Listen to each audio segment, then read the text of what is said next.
నమస్కారం గురువుగారు. శ్రీమాత్రే నమః. గురువుగారు ఎక్కువగా పూజలు ఇంట్లో మగవారే చేయాలంటుంటారు. మగవారు చేసిన పూజా ఫలితం అనేది ఇంట్లో అందరికీ సమానంగా లభిస్తుందంటారు. కానీ చాలా వరకు ఆడవాళ్ళు ఎక్కువ పూజలు చేస్తుంటారు. మరైతే ఆడవాళ్ళు చేసే పూజల్లో ఆ పూజా ప్రతిఫలం అనేది సగం భర్తకి లభిస్తుంది అంటారు కదా, అది ఎంతవరకు నిజం అంటారు?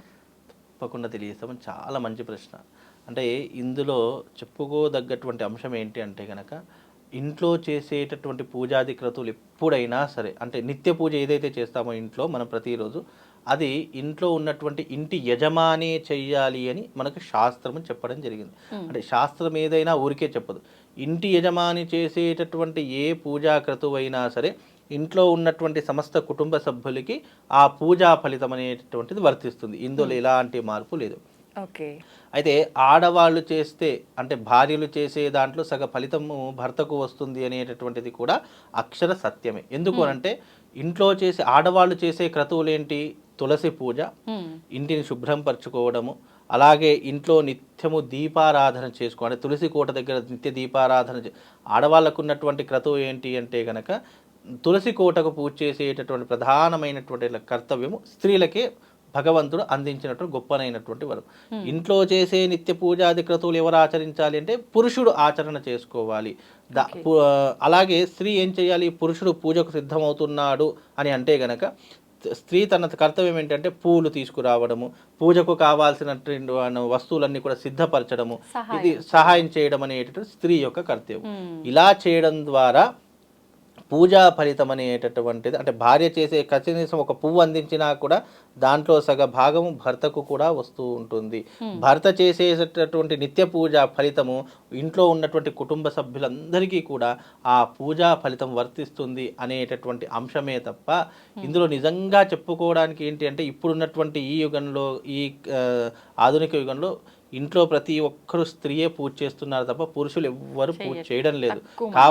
అసలు తక్కువ కాదు, అసలు 100లో ఒక 90% ఆడవాళ్ళు చేస్తే 10% మాత్రం పురుషులు చేస్తున్నారు తప్ప మొత్తం పూజలు స్త్రీలే ఆచరిస్తున్నారు. ఇంట్లో దీపం పెట్టాలన్నా వారే, ఇంట్లో పూలు పెట్టాలన్నా వారే, ఇంట్లో ఏ పూజాది క్రతువులు చేయాలన్నా వారే చేస్తున్నారు తప్ప పురుషులు పూజలు చేయడానికి అసలు వెనకకే వెళ్ళిపోతున్నారు.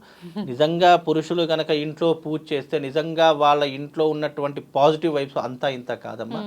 కనీసం అంటే ఈ వీడియో ద్వారా ఎవరైనా చూస్తే గనక ఒక్క 21 డేస్ ఇంట్లో ఇంటి యజమాని ఎవరైతే ఉన్నారో, పెద్దవాడు మగవాళ్ళు ఎవరైతే ఉన్నారో, ఒక్క 21 రోజులు మీ ఇంట్లో నిత్య పూజ చేసి చూడండి. మీ ఇంట్లో తెలియకుండానే మీకు ఒక వైబ్రేషన్ అనేది ప్రారంభమవుతుంది. మీ ఇంట్లో తెలియకుండానే ఒక పాజిటివ్ వైబ్స్ వస్తూ ఉంటాయి. మీ ఇంట్లో మీకు తెలియకుండానే ఎన్నో విచిత్రాలు జరుగుతూ ఉంటాయి. ఇది చూడండి. చాలామంది, అంటే ఈ వీడియో ఇప్పుడు చేస్తున్నాం కానీ చాలామంది నా దగ్గరికి వచ్చినటువంటి వారికి మొట్టమొదటి నేను అడిగే క్వశ్చన్ ఏంటంటే, నీ ఇంట్లో ఎవరు పూజ చేస్తారు అని అడుగుతాను. నీ భార్య చేస్తే నేను ఒక రకంగా చెప్తాను, నువ్వు చేస్తే దానికి ఇంకో రకంగా చెప్తాను. నీ భార్య చేసిన పూజల వల్లే నువ్వు ఇంకా ఈ రోజున ఈ స్థితిలో ఉన్నావు. అదే పూజ నువ్వు చేసి చూస్తే నీతో పాటు నీ భార్య, నీ కుటుంబ సభ్యులు, నువ్వు చేసే వృత్తి, వ్యాపారం అన్నింటిలో నీకు విజయం చేకూరుతూ ఉంటుంది. ఎప్పుడైనా గుర్తుపెట్టుకో, నీ ఇంట్లో పాజిటివ్ ఎనర్జీ ఉంటేనే అది నలుమూలలా విస్తరించి నీకు ఎక్కడికి వెళ్ళినా జయం కలుగుతుంది. నువ్వు ఇంట్లో పూజ చేసుకునేటటువంటి విధానాన్ని బట్టే నీకు భగవంతుడు ఎక్కడ ఏది ఇవ్వాలో తెలుస్తుంది. నీకు ఇచ్చినటువంటి పుణ్య ఫలితం నువ్వు 10 మంది, అంటే నీ ఇంట్లో కుటుంబ సభ్యులతో అందరితో పంచుకుంటావు. అదే భార్య చేసేది అనుకోండి, భార్య ఇంట్లోనే ఉంటుంది. అంటే ఇవన్నీ ఆచార పద్ధతులు ఎందుకు? అప్పట్లో భార్యలు ఇంట్లోనే ఉండేటటువంటి వాళ్ళు. ఇప్పుడంటే ఉద్యోగం చేస్తున్నారు, ఎన్నో రకాలైనటువంటి సంపాదిస్తున్నారు, పురుషుడితో సమానంగా జీవిస్తున్నారు. కానీ అప్పుడు అలా కాదు. భర్త పూజ చేసి బయట తన వృత్తికి వెళ్ళి మళ్ళీ ఇంటికి వచ్చేంత వరకు భార్య తాను చేయవలసినటువంటి క్రతువులన్నీ చేస్తే అప్పుడు చేసిన పుణ్య ఫలితం అనేటటువంటిది కుటుంబం అందరికీ కూడా ఆ పుణ్య ఫలితం కలిగేది.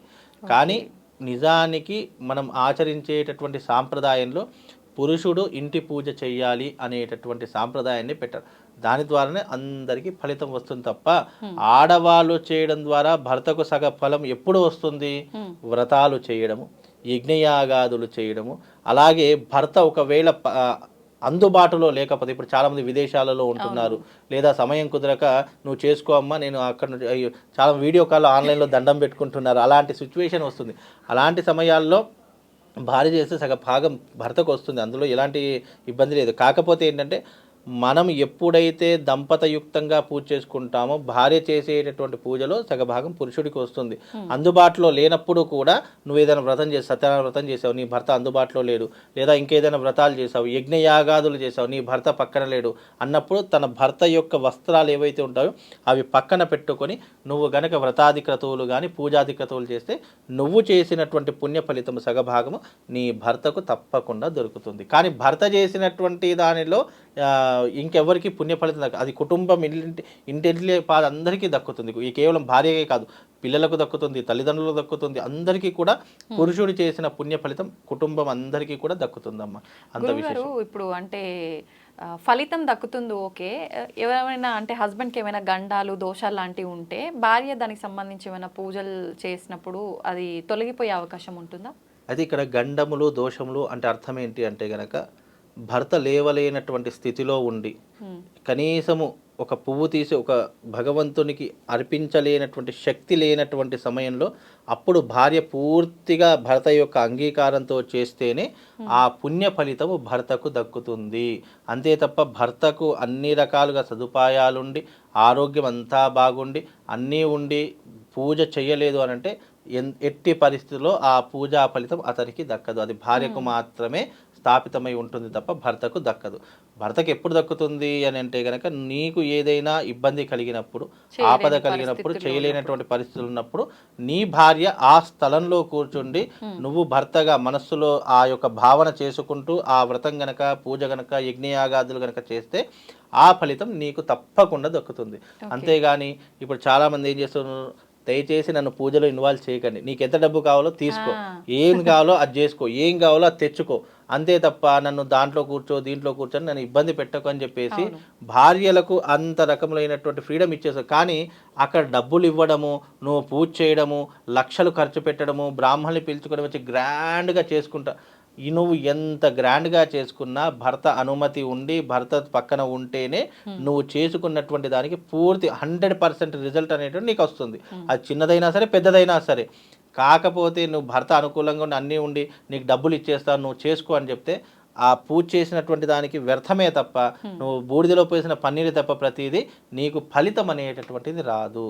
భగవంతుడు ఏం ఆశిస్తాడు, నీకు జీవితంలో నీకు ఒక ధర్మపత్ని వచ్చింది, నీకు జీవితంలో ధర్మపత్ని వచ్చినప్పుడు ధర్మబద్ధమైనటువంటి దానిలో నువ్వు ధర్మంగా ఆచరించే విధానంలో నువ్వు కరెక్ట్గా ఆచరిస్తేనే నీకు ఫలితం అనేది దక్కుతుంది తప్ప నువ్వు డబ్బులు ఇస్తేనో లేదా నీకు ఫ్రీడమ్ ఇచ్చేసి నువ్వు ఏం కావాలో అది చేసుకో అని చెప్పేసి నీకు అంత ఫ్రీడమ్ ఇచ్చాను అని చెప్పేస్తే ఎప్పటికీ పుణ్య ఫలితం, పుణ్యం కంటికి కనిపించదు. పుణ్యం అంటే అర్థం ఏంటి, దానికి రీజన్ ఏంటి అని అంటే కనుక మనకు కష్టం వచ్చినప్పుడు, ఆపద వచ్చినప్పుడు, బాధ కలిగినప్పుడు, ఏదో మన కంటికి కనిపించినటువంటి శక్తి మనల్ని ఆ బాధకు ఓదార్చేలా చేస్తుందో అదే పుణ్య ఫలితము. ఎప్పుడు కానీ మంచి చెడువులు కానీ పాపము పుణ్యం కానీ కంటికి కనిపించవు. అవి ఎప్పుడు కనిపిస్తాయి అంటే మనం కష్టాల్లో ఉన్నప్పుడు, బాధల్లో ఉన్నప్పుడు, ఇబ్బందులు ఉన్నప్పుడు ఏదో ఒక రూపంలో మనకు ఓదార్చే సిచ్యువేషన్ వస్తుంది చూసారా, అదే పుణ్యము అంటే. అంతే తప్ప ఇవన్నీ చేసుకోవడం వల్ల ప్రయోజనం ఏంటి అంటే గనక అతనికంటే మూర్ఖుడు ఎవరు లేరు. ఏదైనా కానీ కాలము, పరిస్థితులు, నేచర్ విల్ బి ఎప్పుడైతే నీకు సపోర్ట్ అనేటట్టు చేస్తుందో అదే పుణ్య ఫలితంగా మనం భావన చేసుకోవాలి తప్ప ఇక్కడ పుణ్యము అన్నదానికి అర్థం ఏంటి అంటే కనుక మనం ఎప్పుడైతే పుణ్యాన్ని మూటగట్టుకుంటామో ఆ పుణ్యం ఎప్పుడు ఉపయోగపడుతుందంటే నీకు కష్టం కలిగినప్పుడు, బాధ కలిగినప్పుడు ఆ పుణ్యం నీకు ఉపయోగపడుతుంది. ఎలాగైతే ఈరోజు నా దగ్గర 1,00,000 రూపాయలు ఉన్నాయండి, ఆ 1,00,000 రూపాయలు నాకు ఏమీ అవసరం లేదు, ఆ 1,00,000 రూపాయలు తీసుకొని నేను ఏం చేస్తాను, నా ఇంట్లో బీరువాలో కానీ లేదా బ్యాంకులో కానీ వేసుకుంటాను. ఆ 1,00,000 రూపాయలు ఉన్నాయి అని చెప్పేంతవరకు నాకు ధైర్యం ఉంటుంది. అలాగే నాకు రేపటి రోజు ఏదైనా కష్టం వచ్చింది, లేదా ఇంట్లో పెళ్ళే చేయాలి, లేదా గృహప్రవేశమే చేయాలి, లేదా ఏదైనా వస్తువు కొనాలి అని అనుకున్నప్పుడు నా దగ్గర చిల్లి అవ్వలేదు, కానీ నేను ఆ రోజు దాచుకున్నటువంటి డబ్బులు ఈ రోజు నాకు పెళ్ళికి ఉపయోగపడ్డాయి, ఇల్లు కట్టుకోవడానికి ఉపయోగపడ్డాయి, ఒక వస్తువు తీసుకోవడానికి ఉపయోగపడ్డాయి. అంటే అప్పుడు అవసరం లేనటువంటి దాన్ని ఎలాగైతే దాచుకున్నామో పుణ్యాన్ని కూడా అలా స్టోర్ చేసి పెట్టుకోవాలి. ఎప్పుడైతే మనం పుణ్యాన్ని స్టోర్ చేసి పెట్టుకుంటామో అప్పుడు కష్టం వచ్చినప్పుడు ఆ పుణ్య ఫలితం మనల్ని కాపాడుతుంది. అంతే, కష్టం మనకు చెప్పి రాదు, పుణ్య ఫలితం అయితే మనకు చెప్పి పోదు. పుణ్య ఫలితాన్ని మనం స్టోర్ చేసుకుంటే కష్ట ఫలితాన్ని దూరం చేసుకోవచ్చు. అంతే, పెద్ద దీంట్లో డిఫరెన్స్ ఏం లేదమ్మా. కష్టకాలంలో మనల్ని ఆదుకోవాలి అంటే మనిషి సహాయం అవసరం లేదు, మనం చేసుకున్న పుణ్యమే అంటే మనం చేసుకున్న పుణ్యం మనిషి రూపంలో రావచ్చు, జంతువుల రూపంలో రావచ్చు, Okay. లేదా డబ్బు రూపకంగా రావచ్చు, లేదు అంటే ఇంకా వేరే రూపకంగా ఇతర ఎన్ని రూపకాలంటే అన్ని రూపాలు నేచర్ మనల్కి అందిస్తుంది. అది ఎప్పుడైనా గుర్తుపెట్టుకోండి. ప్రతిదానికి పుణ్యం ఒక్కటి సంపాదించుకుంటే చాలమ్మా. అది నీకు కష్టం వచ్చినప్పుడు నువ్వు దేని వల్లనైతే ఉపశమనం పొందుతావో ఆ ఉపశమనం ఆ రూపంలో నీకు అందుతుంది. అంతే దీంట్లో తేడా, ఇంకా వేరేది ఏం లేదు. మనిషి రూపకంగా ఉపశమనం పొందుతావో మనిషిని పంపిస్తూ ఉంటుంది, డబ్బు రూపకంగా నీకు ఉపశమనం దొరుకుతుందా డబ్బు పంపిస్తూ ఉంటుంది, లేదా ఒక వస్తువు ద్వారా ఉపశమనం పొందుతా ఆ వస్తువు నీకు వచ్చి చేరుతుంది. ఇదే పుణ్యము యొక్క అర్థము తప్ప పెద్ద విశేషమైనటువంటి ఏం లేదు. అందుకే భగవతారాధన, ధర్మ కార్యక్రమాలు, దాన గుణము, అలాగే మనం చేసే సేవా గుణం ఎందుకు పెట్టుకోవాలి అని అంటే కనుక పుణ్యం మనకు తెలియకుండానే పెరిగిపోతే కనుక పాపం అలాగే నశించుతుంది. ఒకవేళ మనం తెలియక ఏదైనా పాపం చేస్తే ఈ పుణ్యం మనల్ని రక్షించడానికి ఒక మార్గదర్శకంగా నిలబడుతుంది తప్ప పెద్ద చెప్పుకోదగ్గటువంటి మెరాకిల్స్ ఏమీ ఉండవు దీంట్లో. ఓకే గురుగారు, ధన్యవాదాలు. శ్రీమాత్రే.